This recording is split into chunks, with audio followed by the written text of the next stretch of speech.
স্বাগত আজকে বাংলাদেশে। আপনাদের সঙ্গে আছে আমি খালেদ মুহিউদ্দিন। হরতাল, অবরোধ, রাজপথে যানজট, নাশকতার মাত্রাও অনেকটা কমেছে, তবে রাজনৈতিক অঙ্গনে এখনো উচ্চগ্রামে বেজে চলেছে ভাঙনের সুর। এসব নিয়ে আজকের আলোচনা স্বস্তি একটি প্রশ্নবোধক চিহ্ন সহ অবশ্য।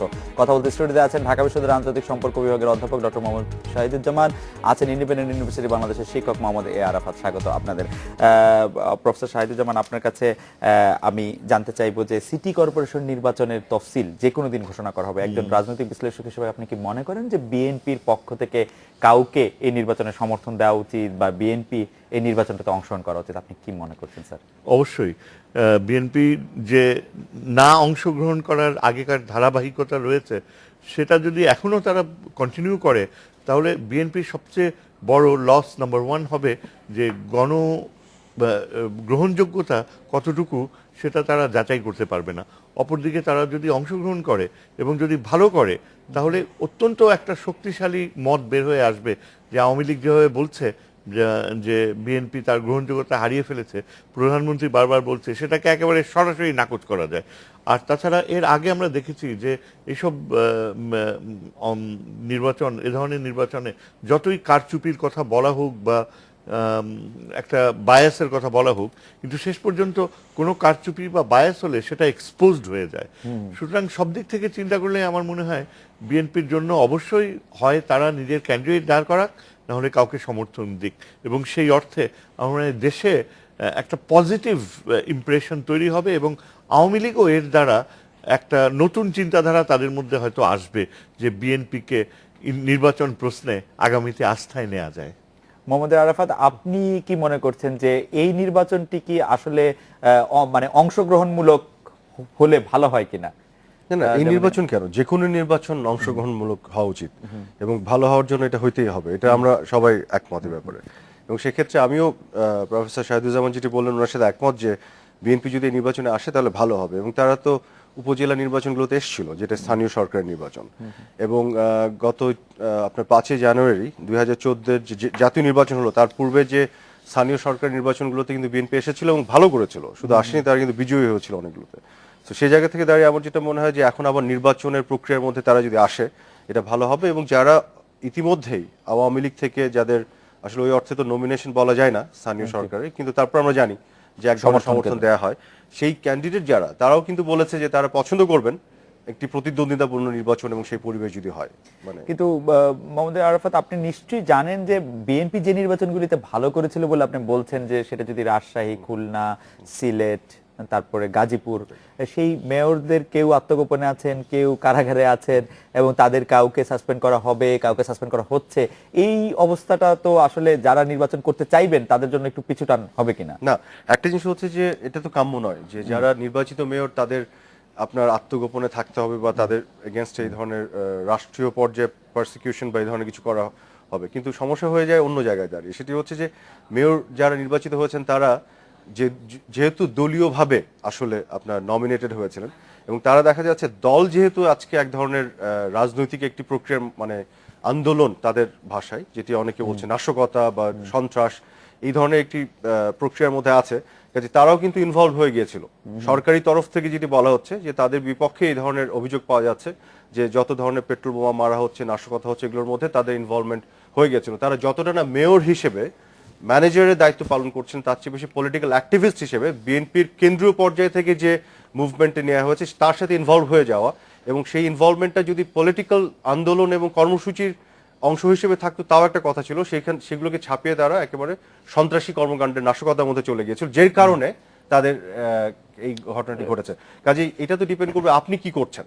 আপনি ধরেন মেয়র হলেন, কোনো একটা অন্যায় যদি করেন তাহলে তো তার এগেইনস্টে সরকারি আইনের ব্যবস্থা নেওয়া হবে। সিলেটের যে মেয়র আছেন আরিফুল হক চৌধুরী, তার বিরুদ্ধে আমরা দেখেছি যে চার্জশিটটি হয়েছে, সেটা তৃতীয় সম্পূরক চার্জশিট, মানে জনাব ASM কিবরিয়ার হত্যাকাণ্ডের ক্ষেত্রে তৃতীয় সম্পূরক চার্জশিটে তার নাম আসলে দেওয়া হয়েছে। এটাকে অনেকেই বলছে যে এটা রাজনৈতিক কারণে। এখন অনেক কিছু ধরনের হাইপোথেটিক্যাল অনেক ধরনের অ্যাসেসমেন্ট থাকতে পারে, এটা নিয়ে আমি কোনো কমেন্ট করতে চাই না, কিন্তু যেহেতু আমি জানি না, রাইট, এটা হতেও পারে নাও হতে পারে, রাইট। তাহলে আমি একটু অন্য প্রসঙ্গে আবার প্রফেসর শাহিদুজ্জামানের কাছে আসি।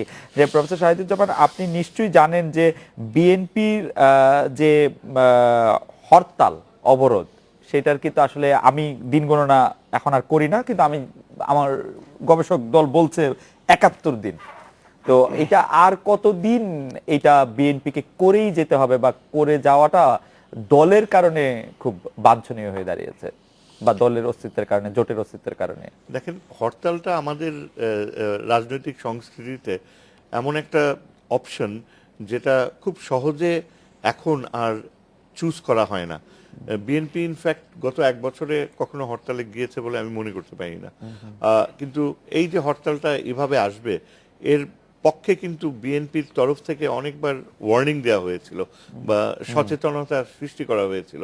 বিএনপি অনেকাংশে আশা করেছিল যে সরকার একটা নির্বাচনের পথে যাবে, এবং যেটা বিএনপি নিজে করেছে আগে, যে তারা একটা নির্বাচনের অপশনকে মেনে নিয়েছে। কিন্তু এখন আমরা দেখতে পাচ্ছি যে বিএনপির হাতে অন্য কি কি থাকতে পারে।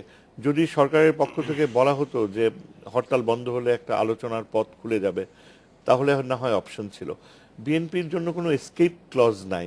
আমরা যে কোনো প্রতিদ্বন্দ্বিতায় আন্তর্জাতিক ক্ষেত্রেও বা যুদ্ধের ক্ষেত্রে আমরা লক্ষ্য করি যে যারা শক্তি যাদের হাতে রয়েছে তারা কিন্তু একটা এসকেপ ক্লজ রাখে, মানে with minimum loss of face যেন বের হয়ে আসতে পারে। বিএনপি এখন দেখতে পাচ্ছে যে তাদের অত্যন্ত গুরুত্বপূর্ণ নেতৃবৃন্দ জেলে রয়েছে।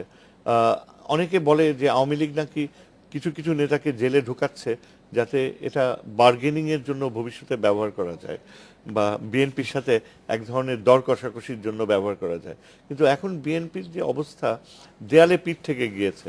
তারা দেখতে পাচ্ছে যে কোনো একটা আন্দোলনের অবস্থানে না থাকলে তাদের রাজনৈতিক অস্তিত্বই বিপন্ন হয়ে যাচ্ছে।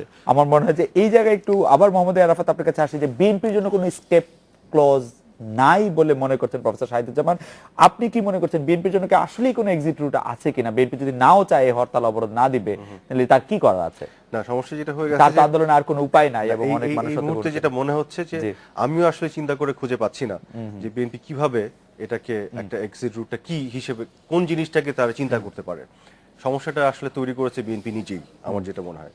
কারণ তারা কিন্তু ধরেন, আমরা বিভিন্ন পর্যায় থেকে অনেকে বলেছে যে একটা সংলাপ হওয়া উচিত, অনেকে বলেছে না সন্ত্রাসের বিপক্ষে সংলাপের কোনো প্রশ্ন আসে না, এটাকে দমন করতে হবে। কিন্তু বিএনপি সর্বোচ্চ পর্যায় থেকে কিন্তু সংলাপের কথা বলা হয়নি। যখন তারা এই আন্দোলনটা শুরু করলো, বেগম জিয়ার যে লাস্ট যে প্রেস কনফারেন্স করলেন, তার আগ মুহূর্ত পর্যন্ত সর্বশেষ অবস্থানটি ছিল শেখ হাসিনাকে সরতে হবে, শেখ হাসিনাকে অ্যাবসলিউটলি সরে যেতে হবে, সেটাই ছিল তাদের এক চাওয়া। কাজে এরকম চাওয়া নিয়ে যখন আপনি শুরু করেন একটা আন্দোলন, তখন তো আর স্ক্রিপ্ট থাকে না। তাহলে আপনার হয় জয়ী হতে হবে, নয় পরাজিত হতে হবে। ব্যাপারটা ওরকম জায়গায় চলে গেছে। কিন্তু তো এখন আপনার যদি ধরেন গভর্নমেন্টও বা কি করবে এই জায়গায় দাঁড়িয়ে, এখানে হয়তো আমি যেটা মনে করি যে যদিও একটা দুঃখজনক ঘটনা ঘটেছিল, কিন্তু তারকে ঘিরে একটা সলিউশন, আপাতত সলিউশনে যাওয়ার একটা সুযোগ ছিল।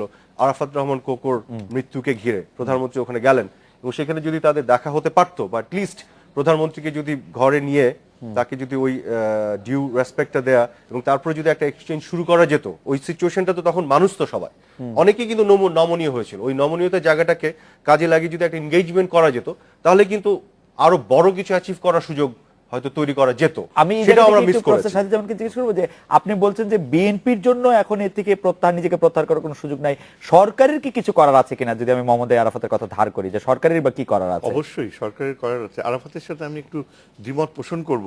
গত 2-3 দিনে আমি বিএনপির সদস্য দুজন মহিলা ব্যারিস্টার, রিমিন আর আরেকজন মুন্নি, তাদের কথাগুলো শুনলাম টক শোতে। তারা কিন্তু দুজনই দাবি করেছে যে বিএনপির নেত্রী খালেদা জিয়া আলোচনার উদ্যোগ এবং আলোচনার ইচ্ছা প্রকাশ করেছে।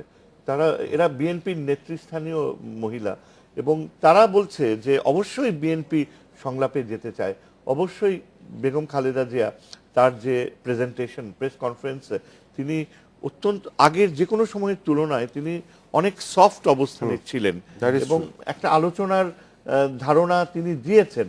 এবং আমরা উর্দু একটা শের জানি, আক্কেল বানকা লিয়ে ইশারাই কাফি, যে ইঙ্গিত দিয়েছে সেখানে মাননীয় প্রধানমন্ত্রী সেটাকে যে গুরুত্ব দেবে। এখন আমরা যদি লিটারাল সেন্সে এভাবে বলি যে তার ছেলের মৃত্যুর সময় বেগম জিয়া একটা সুযোগ পেয়েছিলেন, ব্যবহার করেননি। না, বেগম জিয়া না, ওভারঅল একটা সুযোগ তৈরি হয়েছিল ওভারঅল, আমি যেটা মনে। হ্যাঁ, কিন্তু ওইসব সুযোগগুলো অত্যন্ত কন্ট্রোভার্সিয়াল এবং এমন একটা বেদনাদায়ক পরিস্থিতি ছিল যে সেখানে হয়তো ডায়ালগের বিষয়টা আদৌ কোনো ডায়লগই হতো না আসলে। ডায়লগের কথা আমি বলছি না, কিংবা কিন্তু একটা যখন আইস dialogue- ভাঙতো কিনা, এমনও তো হতে পারতো যে বেগম জিয়া দেখে রেগে মেগে বলে বসতেন যে আপনার কারণে আমি আমার পুত্রকে হারিয়েছি, তখন ব্যাপারটা কিন্তু আরো খারাপের দিকেও যেতে পারতো। কাজেই let us not count too much on this incidents. আমার কথা হচ্ছে কি, সময় চলে যাচ্ছে, একটা বছর চলে গিয়েছে, মাননীয় প্রধানমন্ত্রী, তাকে একটা জিনিস অবশ্যই চিন্তা করতে হবে, তিনি ফার্স্ট টার্মে যে 2/3 মেজরিটি নিয়ে জিতে এসছেন, সেকেন্ড টার্মে তিনি কিন্তু ঠিক ওই উল্টা অবস্থানে ছিলেন, ইন দ্য সেন্স যে কতজন ভোটার ভোট দিয়েছে সেটা 40% ছিল না 5% ছিল, এটা প্রচণ্ড ডিবেটের ব্যাপার।